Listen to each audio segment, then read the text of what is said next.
Welcome to Liberty Unlocked. I'm Don Watkins. All right, for this episode, I want to do something a little bit different. And that is, I want to talk about lessons I learned about capitalism and arguing for capitalism while writing each of my 4 books. So let's dive right in. All right, so let's start with my first book, co-authored with Ron Brook, Free Market Revolution, where we offer a moral case for capitalism. And the starting error that I think many people who've been exposed to Ayn Rand's ideas hold, and I think I held in some form at the start, was a view that amounts to this. It's, well, look, everybody knows that capitalism works. The only question is, why don't they support it? Well, because they view it as immoral. And this is manifestly not true. If you actually listen to the debate for 5 minutes and think about it, you do not hear a bunch of people saying, oh, clearly capitalism works. It's that they really are attacking the idea that it works and saying, no, it's a complete disaster.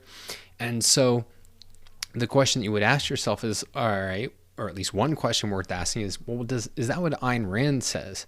And it's definitely not what she says. And I highly encourage people to go read the introduction to Capitalism, the Unknown Ideal, where she makes the point that capitalism has, as a factual matter, demonstrated how much it improves human life, that the facts are there. The truth is out there, if you want to put it that way. But it's not that everybody recognizes it. On the contrary, she says, it's that capitalism has demonstrated that it is the best system for human life. And what she says is that the people who do claim to support capitalism, the people who in some terms do recognize the benefits of the system, what they have done is they have failed to acknowledge and address the conflict between altruism and capitalism. And this is really important. It's not that they failed to provide a moral basis, although that's true. But if you just put it that way, they would say, well, no, of course we have a moral basis. We'll say capitalism helps the poor, and maybe it's an Adam Smith type argument where you say capitalism is good, achieves the moral good, even though the individuals involved may be doing something that's not particularly morally noble, like pursuing their self-interest. And her point is that, no, in failing to confront what is a real contradiction between altruism, which is saying the good is to sacrifice yourself, and a system in which you're free to pursue what's good for yourself. You're free to pursue your own happiness. That what has happened is that they've failed at their job. The allegedly pro-capitalist side has completely dropped the ball in defending the system. And as a result, you have the public left with no clue what is capitalism, what are its principles, what's its history, and what's its moral meaning. So that it's the failure to confront and provide the conflict between altruism and capitalism, and the failure to defend it on the proper moral grounds, which is defend its moral essence, which is people's ability to live for their own sake. The result is not that people go, oh, capitalism works, but it's immoral. What happens is they don't even know what capitalism is. And this is the whole idea that it's the unknown ideals. They know nothing about it. They know nothing about, including its history. And so that is really the kind of core picture that she's painting. And that is really what it means to say that capitalism hasn't been provided with a moral defense and a moral foundation. It's that because of the inability and unwillingness of its defenders to face up to its nature, people don't get what it is, that it has a proven track record of improving human life, and that it is a moral system. So that at a high level is the kind of first discovery I made, is even what does it mean that capitalism needs a moral case? But then it was, well, how does this actually get cashed out? What is the process by which people's wrong moral views lead to their political conclusions? And it's not that they have some general view of selfishness and then kind of deduce in a single syllogism, well, therefore capitalism is immoral because it unleashes selfishness. And I really struggled with this one, and it was the breakthrough I can't take any credit for, except insofar as I recognize that that was the real issue. But Alex Epstein, he co-authored a chapter in an updated version of Why Businessmen Need Philosophy on why conservatives can't stop the growth of the state. And Alex in particular had really worked out the kind of general pattern that we see. And the first thing that he points out, that he and Yaron point out, is that when you have conservatives defending capitalism, it's always in an abstract level. Like when it comes to generalities, yeah, we're for free markets, capitalism creates wealth, it's awesome, it's a system of freedom. They'll say all kinds of great things. But when it comes to specific issues, they're often on the defensive and often embracing anti-capitalist policies. And so the question is, why is this? And what Alex does is really zero in on two key arguments, which he calls the argument from greed and the argument from need. And of course, this is all in Ayn Rand, but it's really, he kind of hones in on it as the central issue.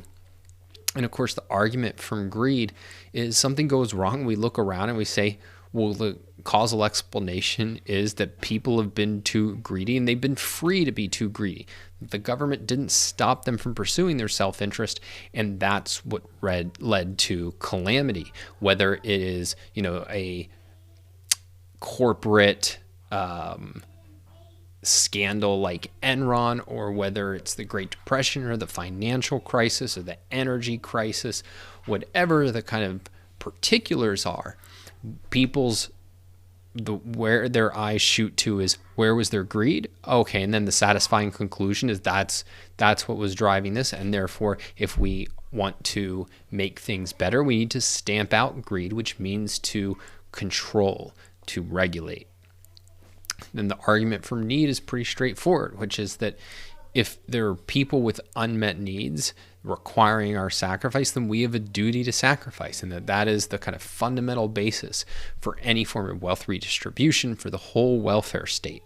And so it's through these two core arguments then that we can understand the way in which a general view of selfishness and a general view of the alternative of altruism, of self-sacrifice, it's through these kinds of arguments that we get an ever-expanding state, and that conservatives and libertarians and people who don't have the moral understanding that Ayn Rand provides about capitalism and about ethics are on the defensive and often crusading against the system. Precisely because they have that kind of view, those arguments are compelling in the concrete. So that's the kind of basic issue of why capitalism is on the defensive. But how do you actually answer that? Like, what would it look like to write a book that is going to address those concerns in a compelling way? And now the first thing that might come to mind is, effectively what I need to do is give them the cliff notes of Leonard Peikoff's Objectivism, the Philosophy of Ayn Rand book. So, we'll cut out a few chapters on morality and we'll cut out a few chapters on politics. And then now we've kind of proven the case. And, to make that more concrete, right, it's, well, first we have to prove the objectivist ethics. So we'll start with, values are that which one acts to gain or keep, and it's only life that makes values possible. And therefore, we have to have a whole set of virtues and values like rationality and justice and pride and so on. And then, well, okay, now we have to figure out what's the antithesis. And so you see, like, just kind of regurgitating the whole of objectivism. And it seems, well, you have to do something like that, right? Because how else are you going to prove your morality and then prove your politics? And I knew on some terms, I never actually wrote any drafts doing that. But it was a real question of, well, how can you make a compelling case if you're not going to do that? And I spent a lot of time thinking about this issue, and the real breakthrough was thinking about, well, why is it that people are attracted to objectivism, and in particular the objectivist ethics? And on one level you could say, oh, it's the novels. But what does that mean, it's the novels? It's It's not that people get to Galt's speech and they see, oh, the derivation of values from life, and think, okay, this is kind of the best argument for ethics ever. It's an important argument, and it is persuasive, but it's not what draws people to objectivism. Rather, to say that it's being attracted to the characters is seeing that there's a certain way of life that's appealing. And another way to put that is it's just the sheer conceptualization of what it means to live a moral life and what it means to live in a moral society that is compelling. To put it differently, if you tell people that what Ayn Rand's for is living for yourself, neither sacrificing yourself to others nor others to yourself in a long-term rational way, there's no real answer to that. Every kind of attack on that is always denying that that way of life is possible. Because there's nothing that you can really point to in that in saying, well, that's bad. It's the whole appeal of altruism is in trying to persuade us that no, there is no such thing as an independent, non-sacrificial life, that there is only this choice between you sacrifice others to yourself or yourself to others. And by the same token with capitalism, the whole way that you're attacking it is precisely by denying that a non-sacrificial way of life in society is possible. But if you can get on the table a non-sacrificial way of life where all of us are able to get better off at the same time because we're doing it through our own independent action without sacrifice, through voluntary relationships, once that's put on the table and somebody grasps, yeah, I think there's a really good case for that, that's possible. There's no kind of separate higher argument needed in order to justify it. Or let's at least put it this way. You need a deeper argument in order to get full justification for it. But in terms of what will make people inclined to even be concerned with, do you have a great argument for it, is that vision itself, the vision of a non-sacrificial way of life. And so what it came down to is realizing that's what this book had to do. What it had to do was put on the table Ayn Rand's conception of selfishness, indicate that it was possible, and then show the system, show that what a free market is it's a system that does unleash and reward selfishness, but not in the kind of conventional Bernie Madoff sort of way we're often told, but in the Ayn Rand sense, in the sense of it unleashes the kind of life and protects the kind of life that her heroes live. And so that once I had that as, well, that's really what the core argument of the book is, because that's what will really persuade people, then that was a real breakthrough moment. Now notice this is radically different from, I think, the way that you often get objectivists talk about their political arguments. You'll often get something like, all right, here's my practical argument, here's my moral argument. So it'll be, let me regurgitate, the kind of straightforward Austrian or Thomas Sowell kind of standard arguments that are often put in very collectivist types of terms for capitalism.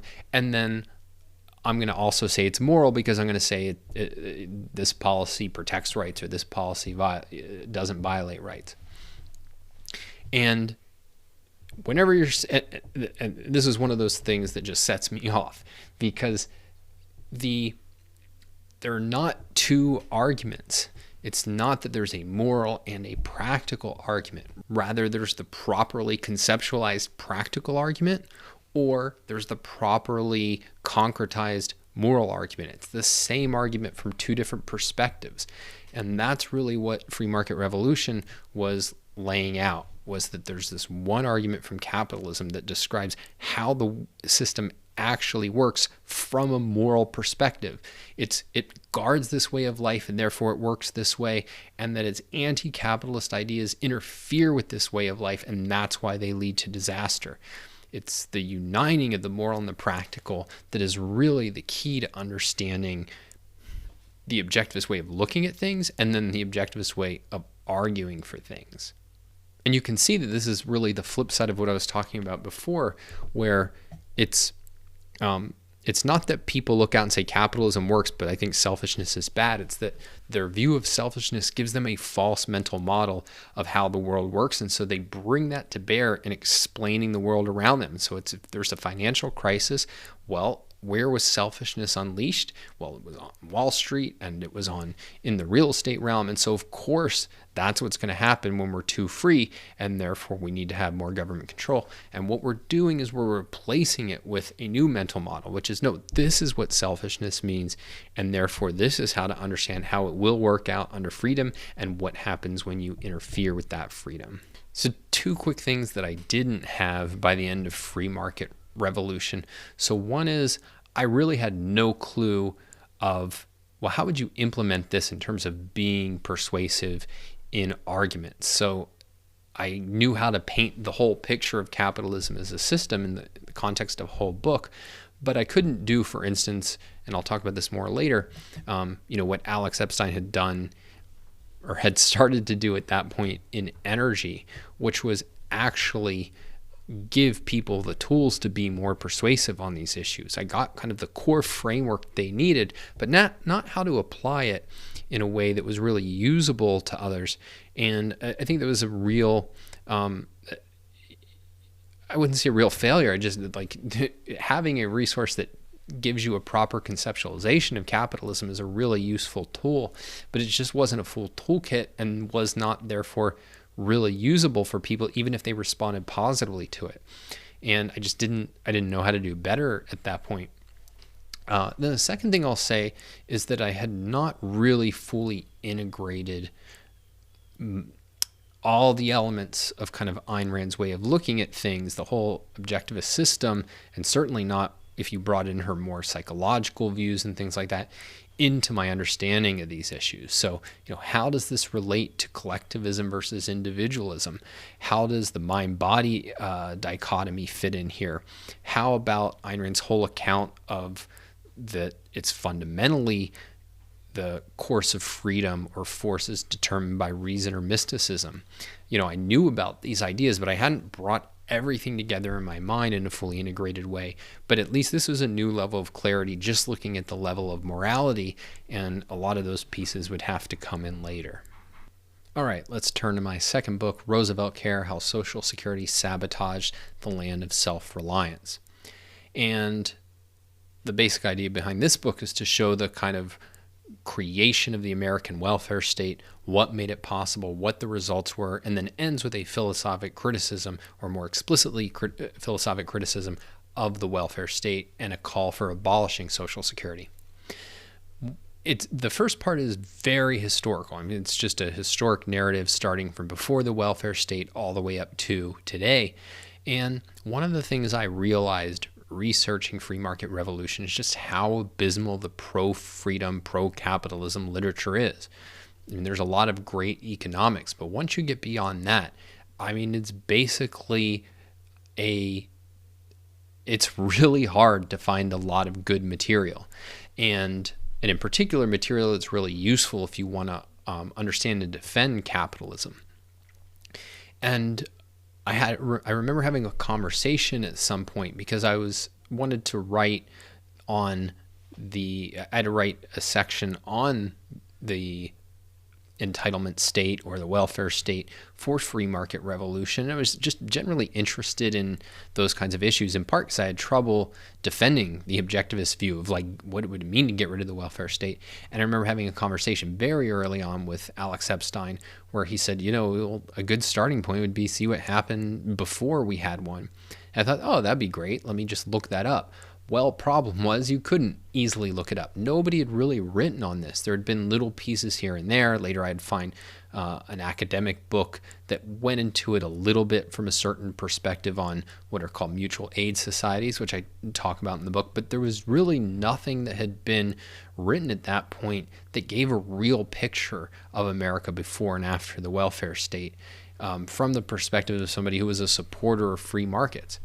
And so this just became part of my general view that like we have a lot of work to do and I'm going to have to do what I can myself because it's just been so pitiful, the amount and quality of the content. Again, there's exceptions, but if you think on the history part even, The only thing that had really been written to really look at the history of capitalism from a perspective of like at least, rebutting some of the major charges against it was, well, I mean, Hayek had done something, Capitalism and the Historians, but that was, wildly outdated, and I don't think all that convincing, and certainly didn't address a lot of the things you would need to address. The one book was Thomas DiLorenzo wrote a book on explicitly trying to use history, and I think he bills himself as a historian, to defend capitalism. And I mean, I thought the book was, well, let's put it this way, it had its moments, but I mean, if you looked at the references, I mean, he was citing on history like just offhand comments by Mises and Hayek and things. And so this is not going to convince anybody, certainly not anybody genuinely concerned with the truth. And so I was on the premise of, I thought a lot more had to be done. And so I knew, all right, well, if I'm going to write something on the welfare state, I want to get the history. And one of the things I want to do is be really rigorous, which is that I either want very reputable historical sources for things, or at the very least, I want people who are opposed to my conclusions. So at least it's very less likely that they're skewing things in my direction. And so that kind of became the policy as I set out to write Roosevelt Care. Now, my biggest discovery writing it, at least at a high level, was that the way ideas shape actual policy, shape actual culture, are way more complicated than I had originally thought. The basic insight that we talked about a second ago with the arguments for need and the arguments for greed, that is a really powerful condensation or essentialization of the way that bad philosophic and bad moral ideas shape our debates. But it is, if that's all you know, you don't really see in the concrete how ideas shape a culture, because what you actually get is, I mean, frankly, a complete mess. So I've looked in depth at what kind of ideas and arguments were made all throughout, from the start of progressives trying to influence America in a different direction. And even before that, what were the currents of ideas that were in the American culture before the progressives even arose in this country? But from like 1880s, when they started importing these ideas all the way till the 1930s, when they finally succeeded implementing Social Security, trying to get a sense of all of the key arguments that were being made. And one of the striking things is that almost very rarely you get anything close to, you should sacrifice for the poor because it's your duty.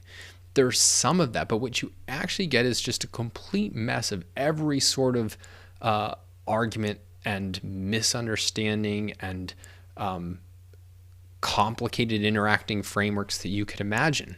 So, I mean, just to give you a sense of this, there's a blending that goes on between economic insecurity that arises during the Industrial Revolution as you have a new way of life taking place, and that's very different from farm life, and what happens if people get injured, what happens if people get sick, what happens if, as people start living longer, what happens if they reach old age and they can't work. And it's not like today where, a person who's just on average productive can save hundreds of thousands of dollars relatively easily.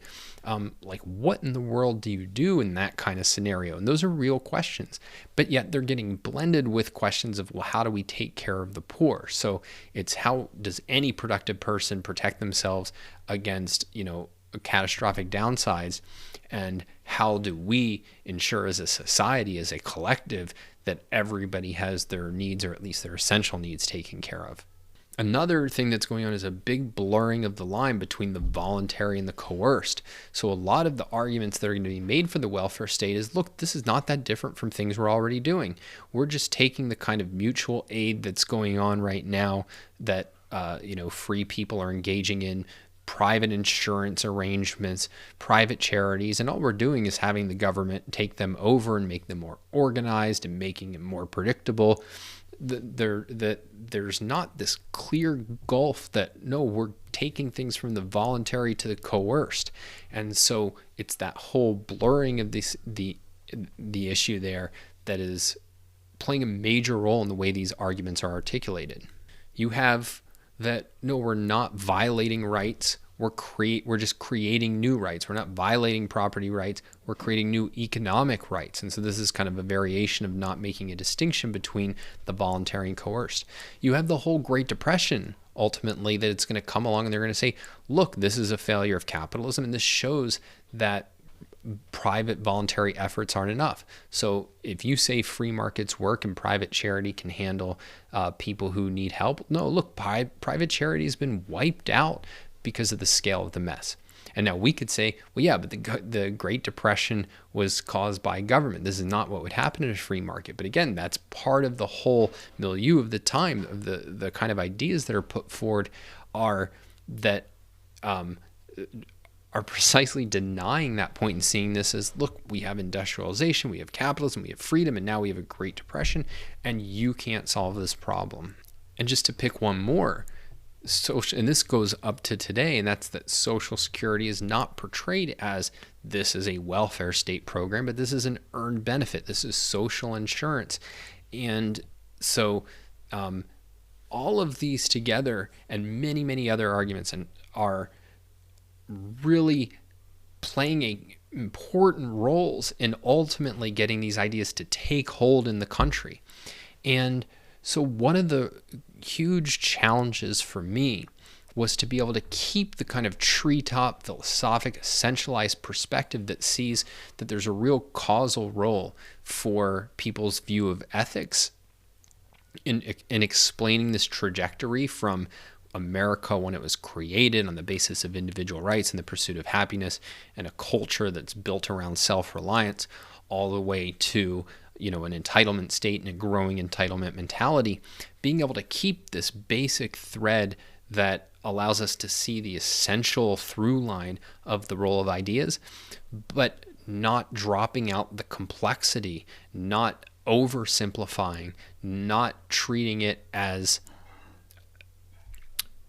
not blinding myself to the actual and specific and complicated ways that those arguments had to be put over. Because it's really useful to know that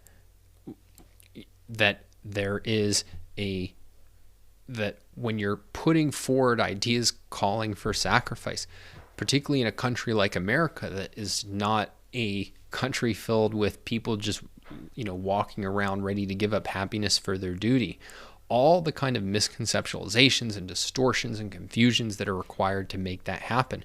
And on the other hand, you don't want to lose that treetop perspective, because if it was just, hey, there's 100,000 arguments that went into making Social Security go through, and so, well, what are you going to do? You're going to refute 100,000 arguments? No, you can get to the crux of the issue, but part of being able to make a counter-argument convincing is recognizing that, well, there's other things that have to be clarified and conceptualized, so that a person has to have a perspective that, no, a free market does not lead to something like the Great Depression that would wipe out the ability of private individuals to cope with the challenges of reality.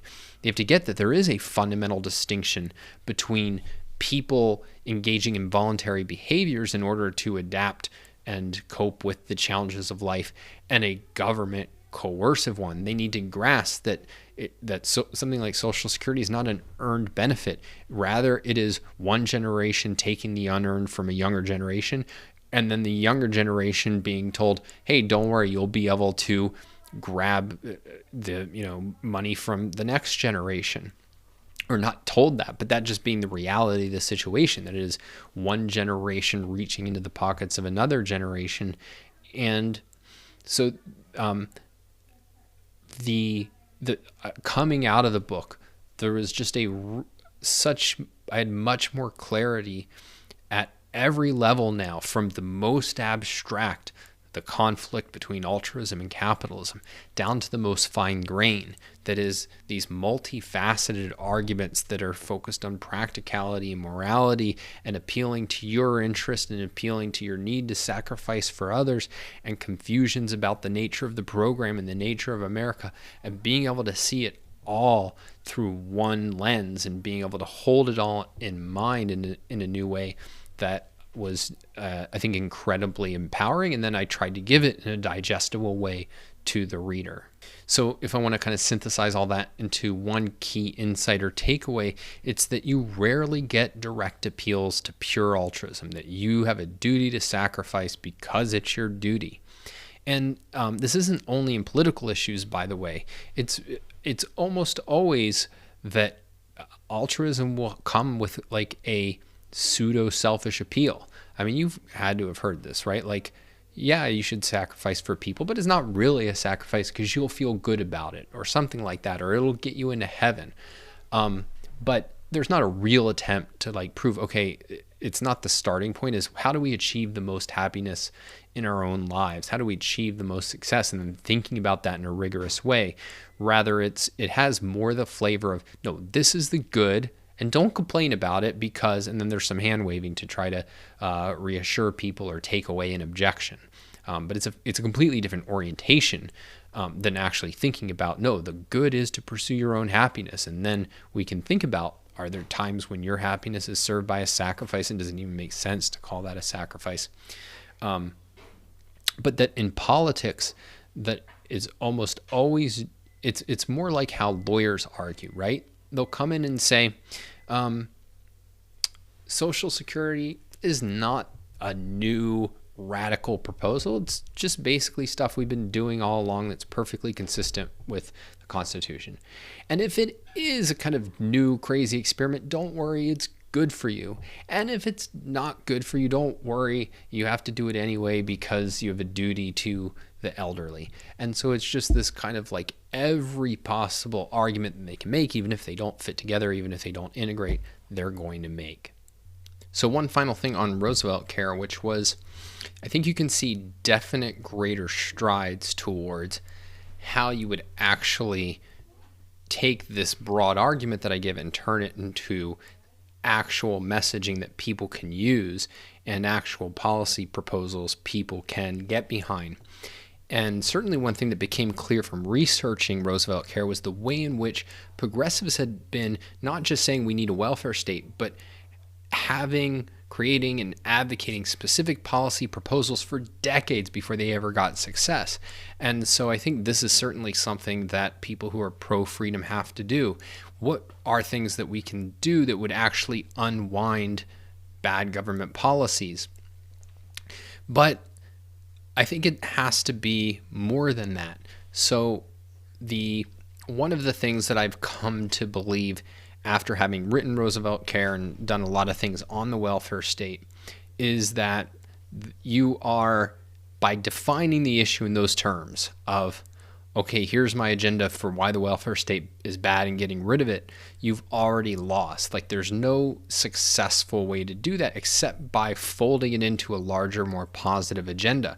So having a kind of, you could think of it as, there's different ways, but like an opportunity agenda, and that one piece of that is rolling back something like the welfare state, but it's also rolling back all kinds of regulations that are strangling people's ability to rise and creating lots of positive institutions and ideas. And indeed, I think really it has to be deeper than politics, because in the end, it's not true that freedom is just about getting rid of things that the government's doing.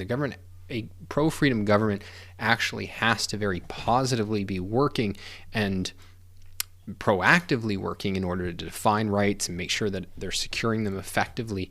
But if you're thinking about an aspirational agenda that people will actually get behind and that does not come across as just saying, no, don't do anything, government, I think you need to think more widely than government.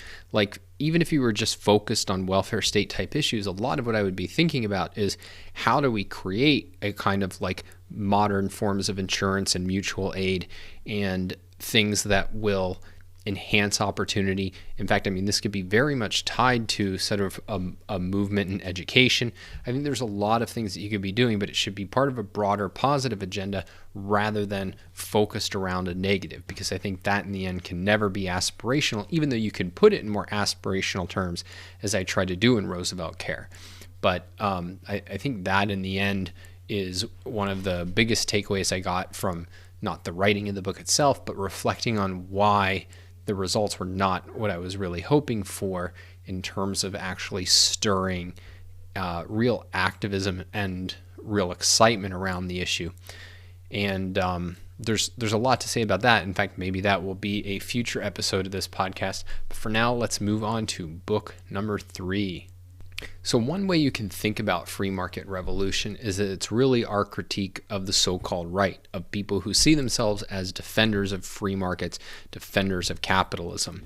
And equals unfair is our answer to the so-called left, to at least a large segment of the people attacking capitalism explicitly. And so you can think free market revolution is saying, hey, guys who think capitalism is great, your arguments suck. And then our view, or what we're doing in equals unfair, which I should have said explicitly, was co-authored with Yaron Brook, just like free market revolution. We're saying to the left, hey guys, your critique of capitalism sucks. And so one of the things that going into this book really enabled me to do was something that I had not really fully done, which was go in depth into the left is a lousy term. In fact, it's really a non-concept, but at least to what you could think of as economic egalitarians who I think dominate, let's put it as the Democrats or the left. But they have a much more defined ideology that has been popularized by just a whole swath of people. And this was, one of the things that really benefited me about that was that it gives you a certain amount of X-ray vision when you understand at a very deep, fine-grained level the kind of opposing frameworks you're dealing with, the kind of arguments they use to support those, the kind of narratives they use to support those, and I'll say more about that later.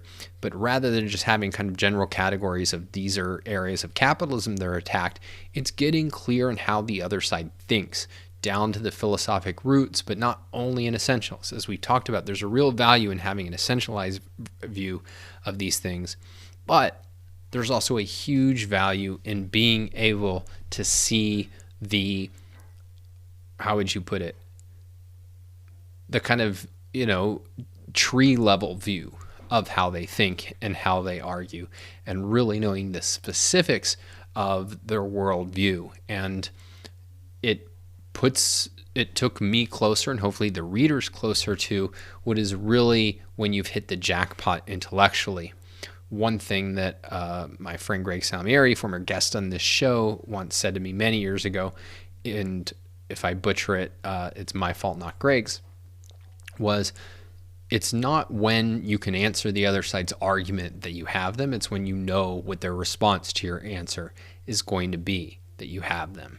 And so in really working on this book and thinking it through and doing the research, that was the point at which I had that with, many of the people who are at the forefront of attacking capitalism. So I mentioned having this X-ray vision into the egalitarians, and one way, and I try to share that then with the readers and give it to them. And this is really important because I think it's too easy to have it just at the level of, well, it's altruism versus capitalism. But one way to think about it is that altruism has a metaphysics, or that there's a much wider framework that you want from A to Z in order to be able to really understand how people think. And I think the kind of starting point for understanding the economic egalitarians is that the starting point is that they're determinists, that we are not the shapers of our fate, that we are not as individuals in control of our lives and responsible and therefore getting credit for what we create, that we are fundamentally shaped by society, and that our outcomes are fundamentally shaped by luck, and therefore nobody actually deserves having greater wealth or any kind of value than other people, that's all undeserved. So how is it then that some people have more and some people have less? Because if people don't deserve their outcomes, well then what should be our default view of just outcomes? Well, it should be that they should be even. At least that's the intuition, right? Because if we all sit in a classroom and we dump a pile of money in the middle and somebody just comes and dumps it there. How should we divide it? Well, the fair thing seems that we should divide it equally. And it's only if you have a perspective that no, some people earned it and some people didn't earn it, that you would say, okay, it's fair that it should be not divided evenly. And so they say, well, since it's all a matter of luck, since nobody's really responsible for what they've earned, then we should have equality, but we don't have anything resembling economic inequality. And why not? And the basic answer that they give is power, and that they see all of life in power relationships and power dynamics. It's that you have the people with power who are exploiting the people without power, and that is the explanation for why we have inequality, rising inequality, and therefore the solution is sacrifice. And that's where morality and particularly the altruist strain directly come in. It's that we should have equality. We don't because of power. That's illegitimate. And so morally, we need to demand the people with more value sacrifice to those with less. And if they won't sacrifice, they should be forced to sacrifice. They should be made to sacrifice in order to achieve more equality and to bring us closer to that fairness and to that ideal. So that's the framework, right? We have determinism, power, and sacrifice. But then that framework isn't just argued for as a framework. In fact, most of the way the public is exposed to it is through people using that framework to explain the world. And in fact, the framework often, it kind of takes a back seat, or it's there, it'll poke its head up here and there. But it's not that they'll lay it out explicitly, certainly not in an essentialized way that I have. But they'll use it to explain the world. And this is the idea of moral narratives. And this is an explanation of where we are, how we got here, and where we should go. And so in our book, we go into depth on the inequality narrative. And this is something that has shown up in books by people on the left, particularly economists, but also journalists.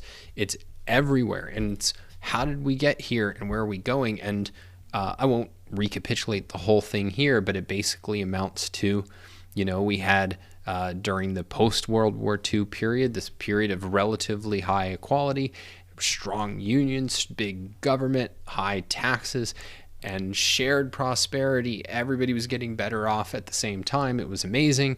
And then suddenly we took a turn where we just went full-on capitalism, and the result was the rich got super rich and everybody else stagnated or did worse.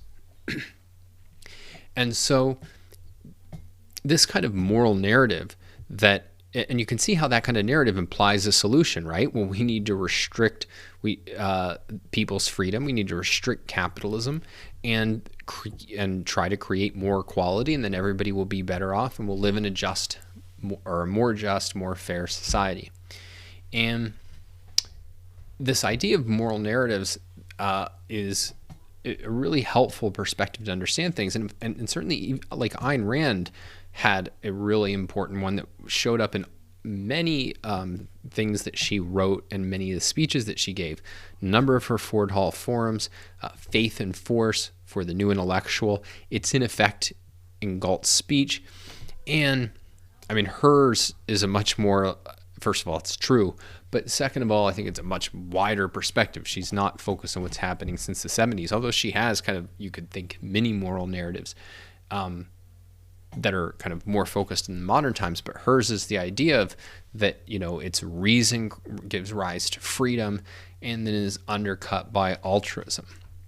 Now that's oversimplified, but you can see the way in which she has a certain intellectual framework, but it's not just presented only as a framework. It's also used to explain where we are, how we got here, and where we should go. So that's legitimate in and of itself. But what we do in the book is we say, okay, let's start out by, instead of just like giving them the framework or asserting that this is the egalitarian framework, this is why it's bogus, here's how they covered up. What we do is really start with, okay, here's the narrative people are actually hearing, the inequality narrative we call it.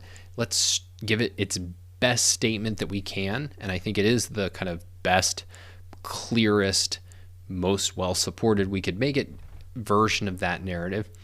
Then examine it, pick it apart, show that it's completely bogus, give people our framework and our narrative for understanding the world, and then expose the underlying framework that the egalitarians have that explain how they could get this so wrong, which is namely what they're after is power, is sacrifice, is tearing down in the name of envy rather than actually allowing individuals to thrive.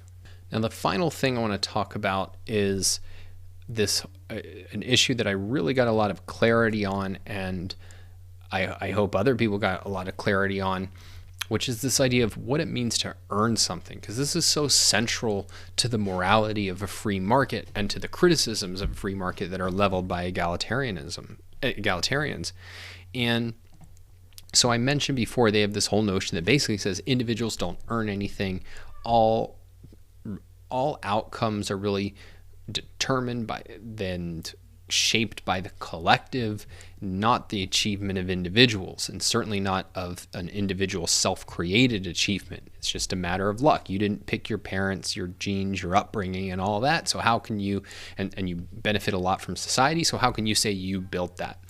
And if you look at the conservative critique or the conservative alternative, and libertarians, I think for the most part too, there's a focus, well, there's two variations, though they're related. One is on the idea of like sheer hard work, but hard is like the stress is on the hard, the suffering and how rough it is, and all of like the agony that a person goes under that really says he's entitled to something. And, you know, I mean, this I think makes a mockery of earning, because the idea is that, well, you know, if you're a ditch digger, really morally, don't you earn more than somebody else? And this is also related to the idea of merit, which is treating economic outcomes in a society as like a, hey, you're a moral hero badge. And certainly we stress throughout the book that there's a real positive moral evaluation of achievement that one should have. But if you're thinking about what it means to earn something, and we're thinking about the kind of scale of incomes that people earn, the perspective is not, hey, good job, and this dollar, every dollar in your pocket represents how much of a great person you are. It's really a perspective on causality, that to earn something is to create value. That's really what it means to earn something. And there's two aspects of understanding that. So one is that the values are determined by the free voluntary choices of everybody who chooses to deal with you. It's not like we take a collective vote and say, hey, how much value did Bob create? No, it's each individual judges for themselves how valuable what somebody created is every time they make a buying decision, including, you know, an employment decision. So if your employer decides, I'm going to pay you $50,000, and you know that, like, that's in effect the market saying, yeah, the value you're creating is such that paying you $50,000 is worthwhile, and paying you significantly more wouldn't be, because nobody's willing to outcompete your employer at a significantly higher wage. So there's that. But then there's a second aspect. So in thinking about the kind of value that somebody creates, certainly it's relevant how hard they work, but that's really a secondary issue. The primary issue is what Ayn Rand called ability. And I mean, it was very striking to me as I was thinking about equals unfair during the writing of it, how little we use this concept of ability in Free Market Revolution. I think really it comes up in one section where we talk about Ayn Rand's pyramid of ability, and yet it permeates her work. This idea of human ability is just such a focus. And what human ability is really focused on is it's not just the sheer how much effort you exerted, how, quote, hard you worked, nor is it just your kind of innate abilities or intelligence. Rather, it is the unity of them. It is the effects of you given your identity and your choices. It's what you create given your identity, and that is what you earn.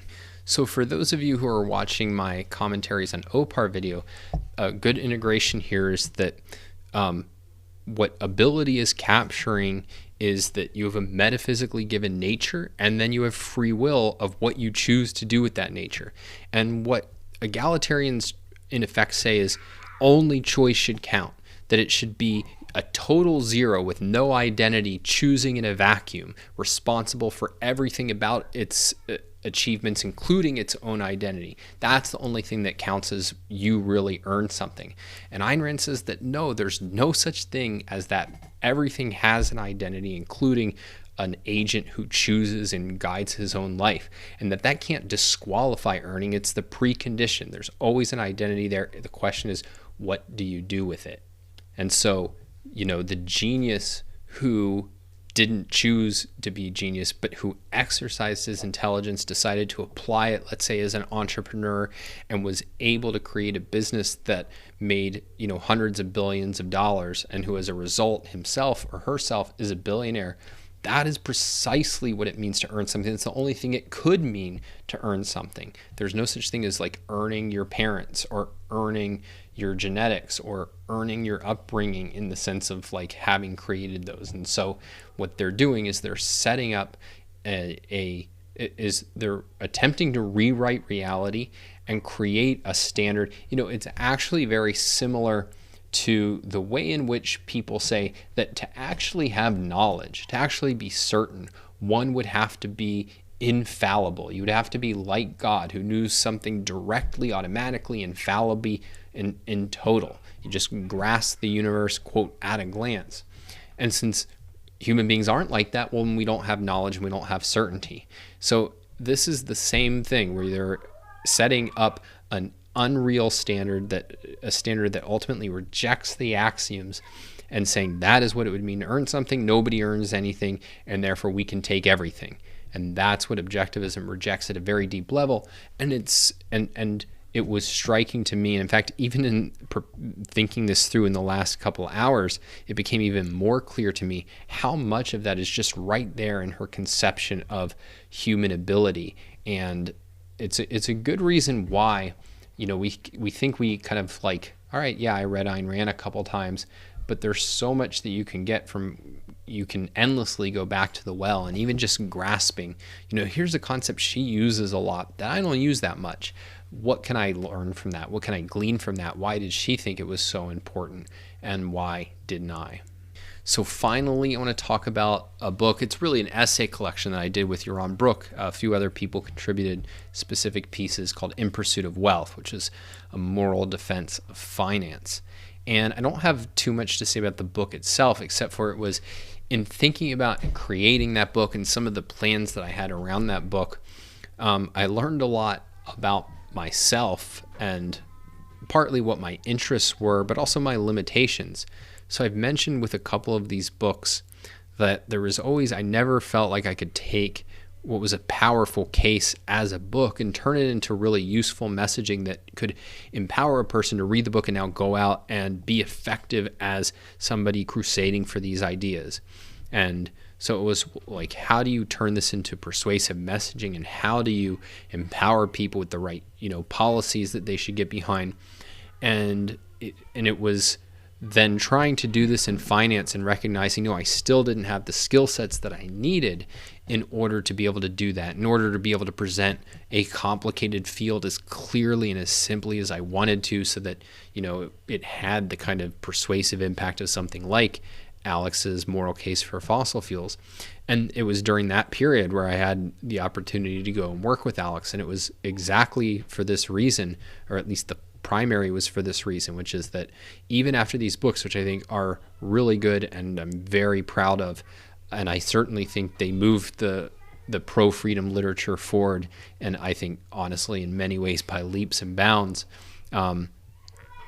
it still was not, I was still not at the level that I wanted to. And so in trying to do for finance what Alex had done in energy, and realizing that no, there's a skill set shortage here that I needed to acquire.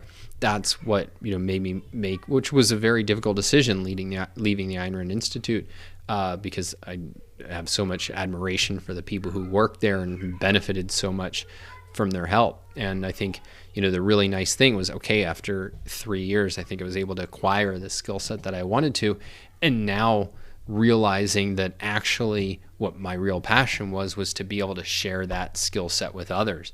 And so it's my primary goal became not to apply that skill set myself, or at least not that as my primary goal, whether it's to finance or any other field, but to take the kind of learning that went into making the case for capitalism and making it in a bunch of different industries and looking at various parts of the history of capitalism and of the growth of statism in real depth, having this broad, expansive toolkit and knowledge of how to communicate and think and persuade, that then it's okay. I have, created my books, and I'm sure I will create many more.